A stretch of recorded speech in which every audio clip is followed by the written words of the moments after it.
নমস্কাৰ ৰাইজ, আজি ছানডে কিন্তু হোষ্টেলত থকাৰ পিছৰ পৰা ছানডেটো দেখোন ফাণ্ডে নহয়, কাৰণ সমস্ত কামবোৰ ছানডেই মনলৈ আহে। কিন্তু ছানডেটোকতো ইনচাল্ট কৰিব নোৱাৰি, গতিকে তিনি পখিলী আহিল মোৰ ৰুমত নাচিবলৈ।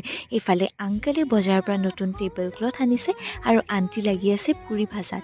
জানেনে ৰাইজ, মই অন্য কেইদিন ব্ৰেকফাষ্ট মিছ কৰিলেও ছানডে কিন্তু কেতিয়াও মিছ নকৰোঁ। তাৰ পিছত গ'লোঁ আংকলহঁতৰ বাৰীলৈ বগৰী ছিঙিবলৈ।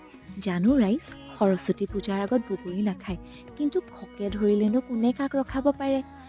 এই আমাৰ জুনুমাই। তাৰপিছত ওলালোঁ কলেজলৈ বুলি। ডান্সৰ প্ৰেক্টিচ চলি আছে।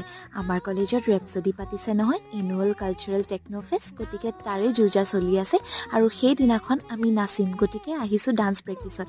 আৰু ডান্স প্ৰেক্টিচত ডান্সৰ বাহিৰেতো চবেই হয়। এই যে ডাৰ্ক ব্লু পিন্ধি আছে দাদাজন, সেয়া নয়ন দা, আমাৰ বিহু দলৰ মেইন মানুহ, গতিকে তেওঁ আহিল যেতিয়াতো প্ৰেক্টিচ কৰিবই লাগিব। প্ৰেক্টিচৰ ভিডিঅ'বোৰ নেক্সট